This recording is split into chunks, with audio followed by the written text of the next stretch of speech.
Thanks for tuning in to this Aztlander presentation on behalf of the Maya Exploration Center. Calakmul, the Snake Kingdom, and the Chenes region with Zac Lindsey. Enjoy!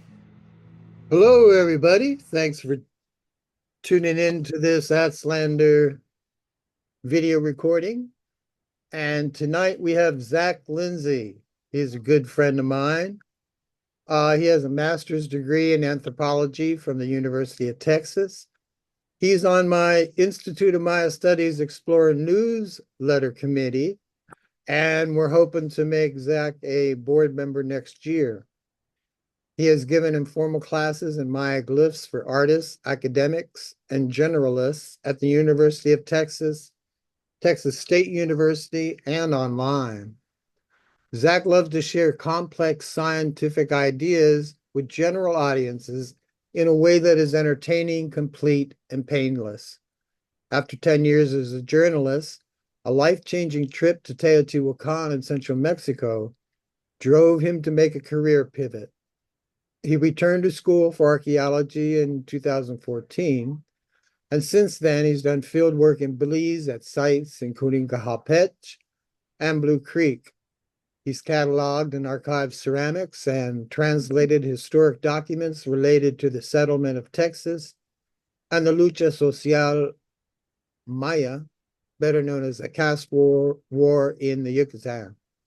He lives in the Yucatan himself with his wife and daughter, where he studies the contemporary Maya language and people.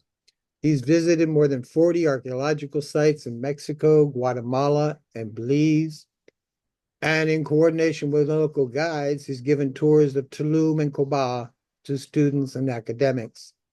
He writes a popular monthly column on Maya history for his own online site, which you can subscribe to, but also monthly editions of what we call the Unbundling in the Institute of Maya Studies newsletter. Which he says is the only place to learn which Maya kings were secretly jerks. His academic research is focused on the use of childhood as propaganda in the ancient world and the way ancient cultures conceptualize the aesthetic category we today call cute. This rich background makes him a lively guide with knowledge of off-the-beaten-track places all over the Yucatan Peninsula.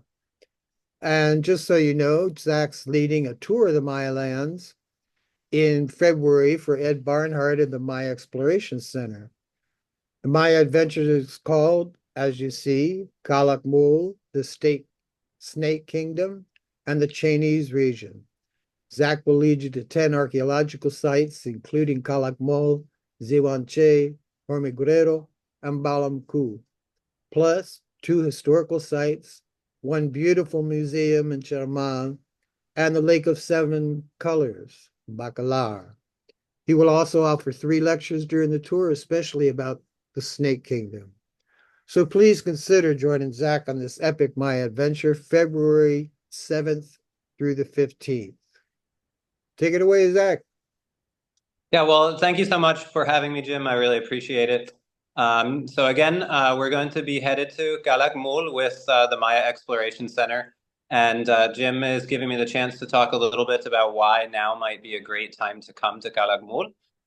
So first of all, I mean, why is Calakmul so important if you're interested in Mesoamerica, if you're interested in the Maya region, or really if you're interested in American history at all? Well, in my opinion, one of the most fundamental aspects of understanding specifically classic Maya history is understanding the dynamic that existed between Tikal and Calakmul. And so getting the chance to visit Calakmul and see it up close is really important, right? Because we can kind of consider those 2 kingdoms to be the most important kingdoms of the classic era. Although, of course, other kingdoms had important roles to play, like Palenque and that sort of thing, really everybody essentially had to pick a side during the Tikal-Calakmul wars. And a lot of the events, the important events of the classic Maya era, really revolved around Calakmul and Tikal. So getting the chance to go to Calakmul is really fundamental to understanding Maya history. But not just at any point, Calakmul is a great place to visit. But now is really a fabulous place to visit. First of all, the new airport in Tulum makes it a lot easier to get to. There's also been a lot of development surrounding the Tren Maya.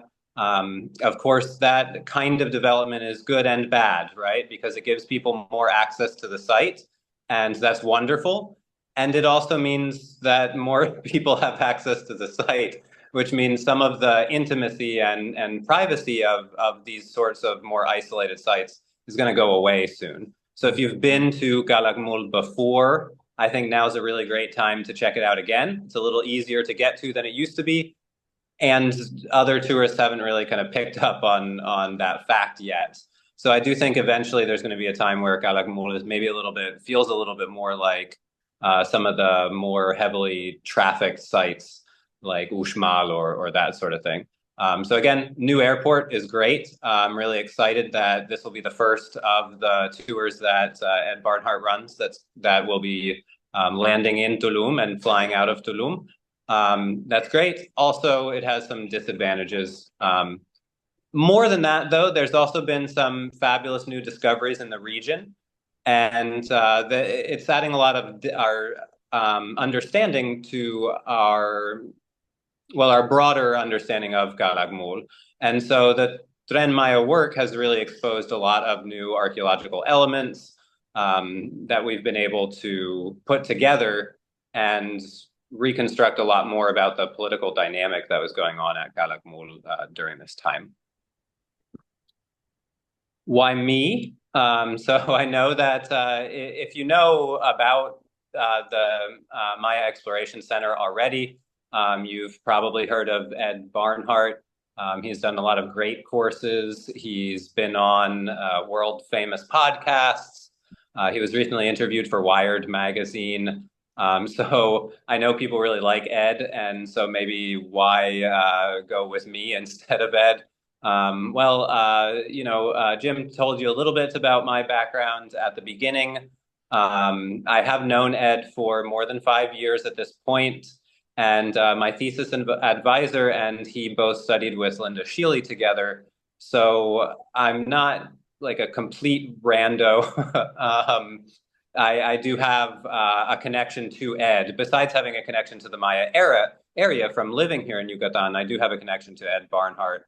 And I really appreciate his goals, which, of course, one of his goals is sharing the Maya area with people in a way that allows general audiences to understand and in a way that is dynamic and fun, right? And so you will get an education on this tour, and yet you're not going to feel overwhelmed by that, right? And so no matter what point you are in your understanding of the Maya, there will be things for you to learn while you're on this tour.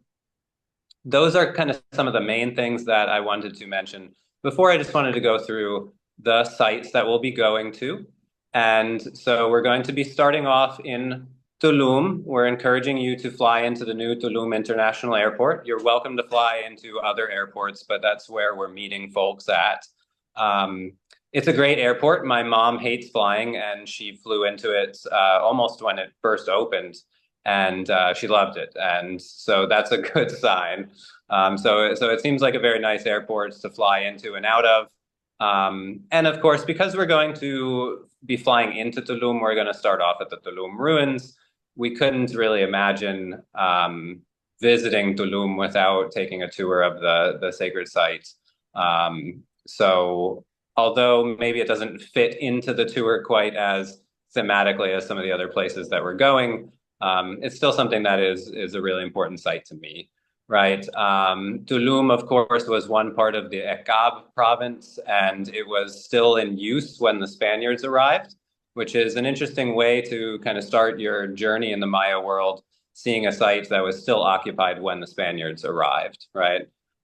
If you know Michael Coe, he did not like Tulum.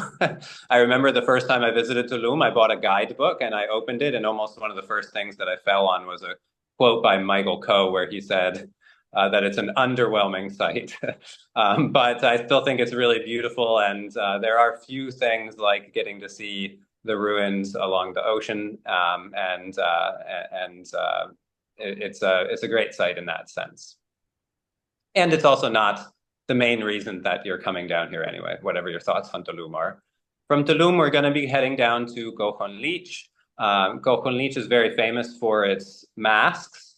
And the word Cochon Leach actually comes from an English word. So cocoon is a type of palm tree, and it was apparently a corruption of the phrase Cochon Ridge. What's really cool about Cochon Leach for me, the masks are beautiful and you're going to love seeing them. What's neat for me is that Cochon Leach was a great example of community archaeology a few years back.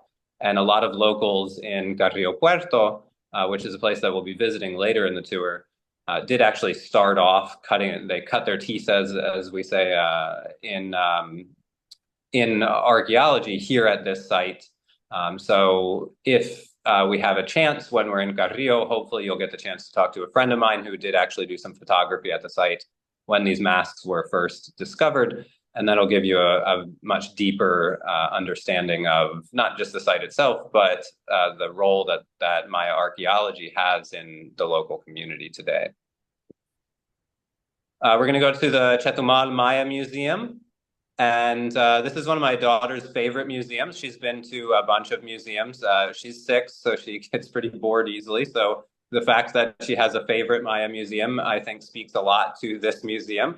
It has a beautiful layout. It's really exciting to go into it. And it has this trip downstairs where you get to go into the Maya underworld. It's designed to look like a cave with various elements of the Maya underworld. And for her, it's a very exciting experience. I think y'all will really like it too. Although many of the artifacts there are replicas, they will give you a lot of important perspectives on some of the other sites that we'll see in the future. And another cool thing about this particular museum is that there's usually really great contemporary Maya art there. And it's a good reminder that Maya people are still thriving today. So you'll get to see not only the ancient Maya beliefs, but how those beliefs have changed over time and what Maya art looks like today. From there, we're going to head to Ixcuquil. So Ixcuquil is, it has this beautiful 3-towered structure that you can see in this photo here. Very unique building, not a whole lot like it. Really, there's none that I know of that really look exactly like this. So it's an important example of Rio Bec architecture, and it does have similarities to Rio Bec architecture, but that 3-towered structure is pretty unique. And again, one thing that I think is really interesting about this tour is even if you've been to this region before, you're going to find a lot of new things here. And specifically, Vicente Suarez Aguilar was recently working here, and he did some restoration work at the site. I actually haven't seen his restoration work yet, so I'm excited to get the chance to see that as well. Then there's Becan, which we're going to visit after that. It's one of the oldest of the Rio Bec style sites. It was founded in the middle pre-classic, although it was at its height during the Terminal Classic. And there's some very interesting signs of Teotihuacan influence there, which, you know, is anytime you start to see that, it definitely raises questions about the connection that this place had to some of the other sites in the Petén region and that sort of thing. And it has a surprisingly big pyramid for Rio Bec, right? And so Rio Bec did not normally have this scale of pyramids, and maybe it's because it's so old that this pyramid is so big. But it's very interesting to see, and an absolutely beautiful pyramid. But of course, the real reason that I'm trying to get y'all to come down here is for Calakmul. As far as I understand, it was the biggest Maya site of all time. It was the headquarters of the Snake Dynasty during their most triumphant years. And that's one of the things that we're going to hear about a lot on this trip is the role that the Snake Dynasty played. The folks we call the Snake Dynasty, probably in ancient times Canul. That dynasty played a very important role for most of the Classic era, and especially in the late Classic era. And we'll get to hear a lot about the political dynamic that they had. And seeing this site is fundamental to understanding who they were. And again, like I said at the beginning, in my opinion, understanding who the Snake Dynasty was is probably one of the most important parts of understanding Maya history. It's still relatively isolated, so we're going to stay at a hotel near the site, and we'll get to sleep with jungle sounds. We'll be very far out there. And so that's obviously something that is exciting about it too. It's very peaceful staying there at night. Like I said, it has experienced some development in the last few years, and it really is poised to, or at least they're trying to make it a very big and well-known site that is easily accessible. I like that. I think that's a good thing for many reasons. But every good thing has there's a little bit of bittersweetness in that. And again, if you've been to Calakmul before and it's a site that you really love, I would recommend going again to see it before it really starts kind of getting overcrowded. Not to be dark or sad, but that's the way that it is, right? After that, we're going to go to Balamku. Balamku has really, really wonderful plaster that has preserved. In ancient times, most Maya buildings probably had amazing plaster work. I'm sure there are, at almost every Maya site that you visit, there probably was beautiful plaster work in ancient times. But of course, most of it has been lost because plaster doesn't preserve that well. So seeing it at Balamku will really help you imagine how it would have looked on other sites, which is one of the reasons that I think Balamku is such a great site to go to. It'll help you picture the other sites that you see as they might have actually been. Balamku seems to have a lot heavier of influences from the Petén, and there's some evidence that they actually attacked Bekan at one point.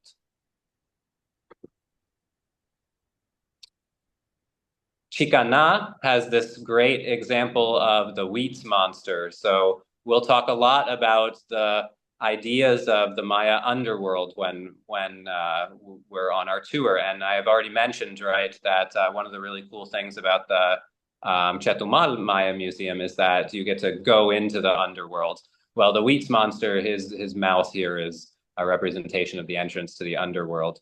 And this is Chicana is really a great example of Riobec architecture. And I think this is probably one of my favorite examples of the Wheats monster motif that I personally have ever seen. I put this, we're going to go to Ormihuero also. It's Riobec style. I have never been to this site, and I think Ed slipped it into the tour just to push me a little bit. He wanted to make sure that we're having fun too. And so, that's something that is really cool about the Maya Exploration Center and the way that Ed runs it, is that he wants to make sure his guides are having fun, that we're getting to see new things as well. So when I had mentioned on our planning phase for the itinerary that I've never been here, suddenly it ended up on my itinerary. And I think the reason was because he wanted to make sure that I was getting the chance to see new things as well. But before we go, I'm definitely going to be staying up late doing some reading on it so that I can make sure to give you some really good context for that site. Can't say much more about it than that right now, though. After that, we're going to go to Sivanche. And so again, this kind of ties us back into the Snake Kingdom. So this is almost certainly that there are some disagreements between archaeologists, but in my opinion, most of the data points to the idea of this being the birthplace of the Snake Dynasty.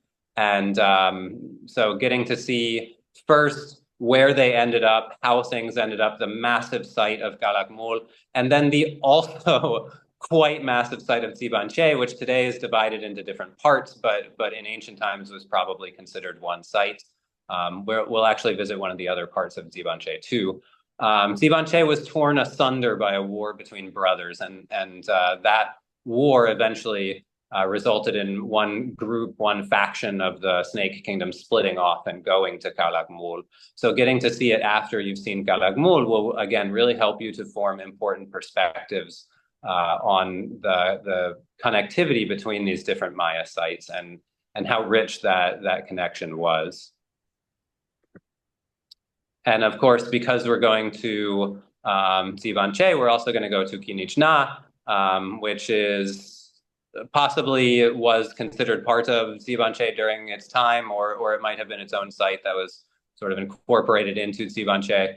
But again, that will really help you to see just the scope of the Snake Kingdom, even in the early days. So Quinichna has a great pre-classic pyramid. Most of what we're looking at when we talk about this, the Calakmul snake dynasty is middle classic or late classic. So getting to see just how big the time frame that these guys were in charge for is I think, really a powerful experience.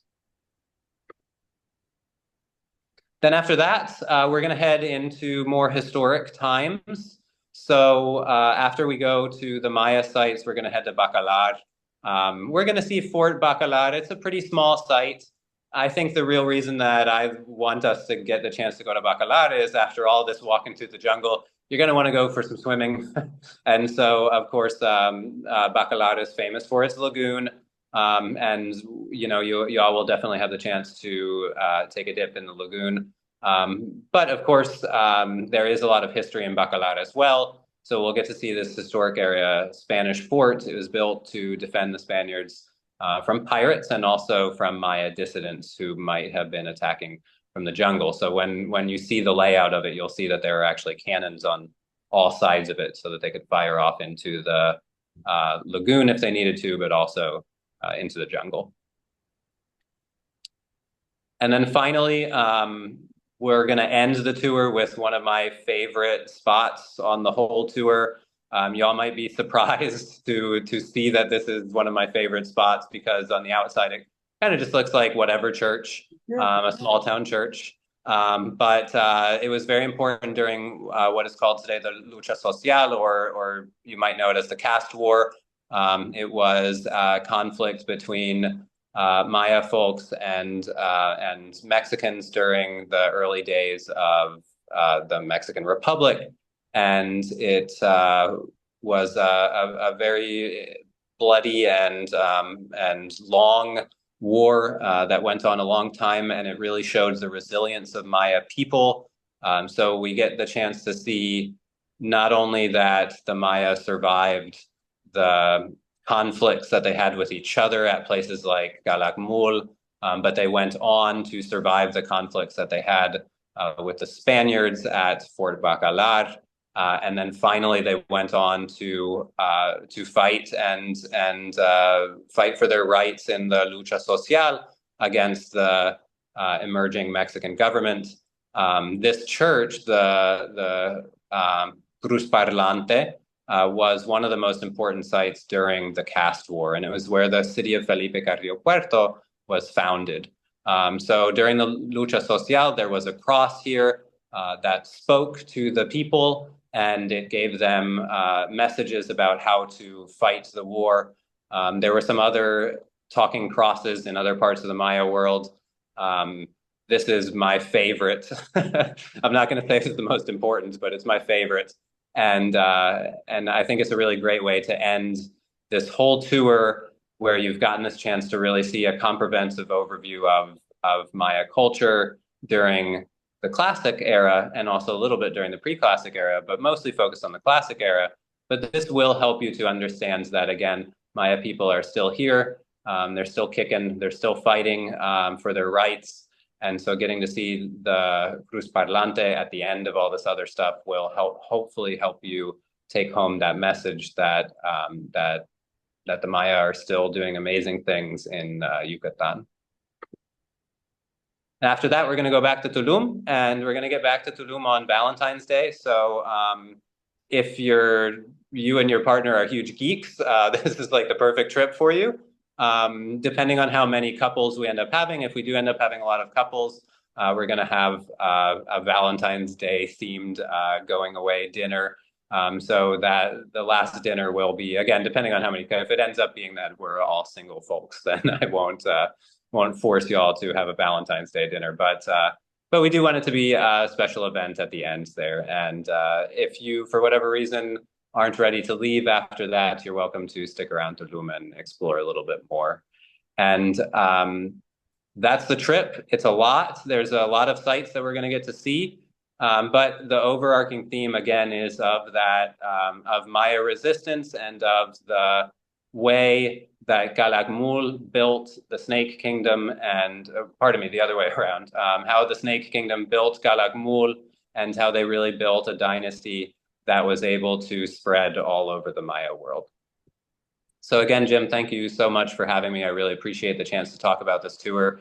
I've led other tours in the area, and I'll be leading other tours in the future. This is one of the ones that I'm probably the most excited about. Well, that's great. Thank you, Zach. And the Tulum Airport, International Airport, I just want to let folks know that there are direct flights from many U.S. cities. I think LA, Houston, Chicago, Miami. There's, I don't know, there's maybe 10 or 12 cities that have direct flights into this new airport. So, Yeah. but also you can fly in, like I know for me personally, flying from South Florida, it's easier to use Cancun Airport. But then Tulum is not that far down the coast, and you can get rides down that way with no problem. But I really hear that Tulum Airport is just an experience in itself, that it's beautiful and new and in and out quickly. Uh, and Yeah, then my mom again, she hates flying and she does not like the Cancun airport that much. And the last time that she visited us, she did actually come in through Tulum and it was like the first time I haven't heard her complain about an airport. But of course, you all are completely welcome to come into Tulum, Cancun. If you wanted to come into Chetumal or Merida for some reason, you could do that as well, depending on where you're located. But we wanted to make sure that we were kind of focusing on that new Tulum airport. so the first day, February 7th, is that a day? Are you going to stay overnight in Tulum so that people coming in at different hours of the day, and then you'll head down south the next day? Yep, that's the plan. We'll have again, we'll meet up and we'll talk about Maya people, and I'll give the first one of those lectures to kind of give you a general knowledge of what y'all are going to see, and then after that we'll head down because it is a pretty good. I mean, so Cancun to Tulum, I think, is only 2 hours, 2.5 hours maybe, and it's about that time from Tulum to Chetumal. So it's the next day once we actually head down to Chetumal is a long one of the longer stretches of trip. Right. And then that museum in Chetumal, I mean, it's your daughter's favorite, but I've taken groups there, been there by myself, and I really do like it. It really is set up nice. There's different levels that you can visit, and you have the world tree with the upper world, the middle world, the underworld that you mentioned. So that's, I think, something great for people to look forward to also. And the sites Yeah, visiting, the sites are really it's a nice itinerary. yeah, I'm very excited to get the chance to run it. I've also done in my bio it's not mentioned. I've also done Chichen Itza, and a beautiful site, a great site. But these sites have a little bit more of my heart, I think. Uh-huh. I do really. My specialty is the historical side of the Maya. So to be honest, when it comes to things like being able to quickly identify different gods and that sort of thing, that's maybe not my specialty. But my specialty is history. And for that reason alone, Calakmul is really one of the most exciting sites for me to visit. And so that also means that because so much more is known about Calakmul's history than some of the other sites in this area, I think y'all will get a lot out of visiting with me because, again, history is sort of my specialty. Yeah, Calakmul is really special to me also. I think I've been there maybe 3 times. Uh, Okay. one time I climbing up the stairs, I found a jade bee, so there's still nice things around. And one time they had discovered the beautiful murals that are now, you can't see them, but there's displays around of the beautiful murals. And I had arranged with Ramon Carrasco, who was head of the archaeology there for a long while. He was going to meet me and show me, but when I got to the site, he had just left to take another archaeologist to the airport of Merida, so I missed that experience. But one neat thing is, as you mentioned, when you get to Calakmul, you're 60 miles or so off the main highway. So you're back in the jungle, and out by the crossroads by the highway, there was a little place to stop and get some coffee and some snacks before your drive in. And there was another. I was leading a small group, I think maybe just one vehicle, and we left, and then I knew there was another table of people that left just right after us. But as we're driving back in, uh, a big snake was starting to cross the road, and I made it past him. But I got out of the car with my video camera because I knew the other car was coming behind, and I wanted to make sure that he was off the road. And I got a stick and I'm videotaping, looking through the lens of the video camera as I lifted his tail up to kind of scoot him along, and he kept going off. But as I came back to his tail, it was a giant rattlesnake. Oh my God. And at that moment, I'm still have his tail lifted up. The other car came and stopped, and everybody's got their jaws open, like, oh my God. Jim, what are you doing? I'm crazy like that, I guess. Yeah, so that does actually make me think of something that I really like to say is hopefully we don't run into any rattlesnakes, but that this area is, if you've been to Yucatan a lot, you probably know that the northern part of the peninsula these days is pretty um, bustling. Again, I like the bustle. We live in Merida. I like living in a big city. There's a lot to do. There's plenty of opportunities and that sort of thing. So that's very cool. But it's also nice to really be isolated with nature. And a lot of these sites that we're going to be going to on this particular trip are, again, they're sites. I obviously can't say this for sure, but a lot of them are sites where you might end up being the only person there. And I feel like that experience is always, it helps me to kind of connect to those sites a little bit better. And also getting the chance to see unexpected wildlife like that is definitely a privilege. Well, great. So I want to just invite everyone. I'd love to see some of our Aztlander YouTube subscribers go on this Maya adventure. It's February 7th through the 15th next year, only a couple months away. So now is the time to register and even get your plane tickets. But to register for this Maya adventure to Calakmul and 9 other Maya sites, you can do that by accessing the Maya Exploration Center website, which is www.mayaexploration, one word, mayaexploration.org. All right. So thank you, Zac. This has been really informative, and I really hope some of our people go with you on this Maya adventure. Cool, Jim. And again, thank you very much for giving me the chance to chat about it. All right. And with that, everybody, thank you again for viewing this video, and I'll end the session. Thank you, Zac. Bye-bye. And take care of that little girl of yours. Go give her a hug. I'm sure yeah, I'm sure she wants one right now. Okay. Thanks for watching this Aztlander program recording.